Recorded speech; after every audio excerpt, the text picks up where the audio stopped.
ನಿನ್ನೆ ಸಾಯಂಕಾಲ 6:30ಗೆ ನನ್ನ ಸ್ಟೂಡೆಂಟ್ ಸುಚಿ ಬರ್ತ್ಡೇ ಪಾರ್ಟಿ ಇತ್ತು. ಪಾರ್ಟಿಯಲ್ಲಿ ನಾವು ಏನು ಮಾಡಿದ್ವಿ, ಪಾರ್ಟಿ ಹೇಗಾಯಿತು, ಹೇಗಿತ್ತು, ಏನೆಲ್ಲ ತಿಂಡಿ ಇತ್ತು ಅಂತ ನೀವೇ ನೋಡಿ. ಬರ್ತ್ಡೇ ಪಾರ್ಟಿಗೆ ನಮ್ಮ ಅಪಾರ್ಟ್ಮೆಂಟಿಂದ ಎಲ್ಲರೂ ಬಂದಿದ್ದರು. ದೊಡ್ಡವರು, ಮಕ್ಕಳು, ಪಿಳ್ಳೆಗಳೆಲ್ಲ ರೆಡಿಯಾಗಿ ಬಂದಿದ್ದರು. ಬರ್ತ್ಡೇ ಹುಡುಗಿಯ ತಮ್ಮ ದೊಡ್ಡ ಜಿಲೇಬಿ ತಿನ್ನುವಲ್ಲಿ ಬ್ಯುಸಿ ಆಗಿದ್ದ. ಅವನ ಅಮ್ಮನೇ ಅದನ್ನು ಕೊಟ್ಟಿದ್ರು, ಯಾಕೆಂದರೆ ಇವ ತುಂಬಾ ತೊಂದರೆ ಕೊಡ್ತಾನೆ, ಸುಮ್ಮನಿರಲಿ ಅಂತ ಅವರೇ ಕೊಟ್ಬಿಟ್ಟಿದ್ರು. ನಾನು ವಿಡಿಯೋ ತೆಗಿತೇನೆ ಅಂತ ಮಕ್ಕಳೆಲ್ಲ ತುಂಬ ಖುಷಿಯಾಗಿದ್ದರು. ನನ್ನ ಆಫ್ಲೈನ್ ಸ್ಟೂಡೆಂಟ್ಸ್ ಎಲ್ಲ ಇಲ್ಲೇ ಇದ್ದು ಎಂಜಾಯ್ ಮಾಡ್ತಿದ್ರು. ಈಗ ಕೇಕ್ ಕಟ್ ಮಾಡಲಿಕ್ಕೆ ತಯಾರು ಮಾಡ್ತಾ ಇದ್ದಾರೆ, ಆದರೆ ಎಲ್ಲರೂ ಕೇಕ್ ಫೋಟೋ ತೆಗೆಯೋದ್ರಲ್ಲೇ ಬ್ಯುಸಿ ಆಗಿದ್ದರು.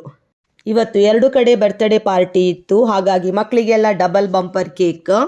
ವಿಡಿಯೋ ಇಷ್ಟ ಆದರೆ ಒಂದು ಲೈಕ್ ಕೊಡಿ, ನನ್ನ 2 ಚಾನಲನ್ನು ಸಬ್ಸ್ಕ್ರೈಬ್ ಮಾಡಿ. ಚಾನಲ್ ಲಿಂಕನ್ನು ನಾನು ಡಿಸ್ಕ್ರಿಪ್ಷನ್ ಬಾಕ್ಸಲ್ಲಿ ಕೊಟ್ಟಿರ್ತೀನಿ.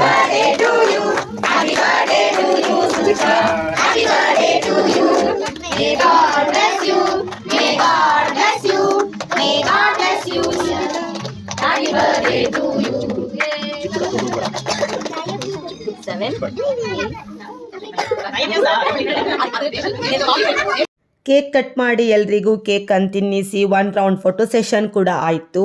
ಯಾವುದೇ ಪಾರ್ಟಿಯಲ್ಲಿ ತಿನ್ನಲಿಕ್ಕೆ ಏನಿರದಿದ್ರೂ ಪರವಾಗಿಲ್ಲ, ಫೋಟೋ ಸೆಷನ್ ಬೇಕೇ ಬೇಕು. ನಾವೆಲ್ಲ ರೆಡಿಯಾಗಿ ಹೋಗೋದೇ ಫೋಟೋ ಸೆಷನ್ಗೆ, ಅದು ನಿಮಗೂ ಗೊತ್ತು.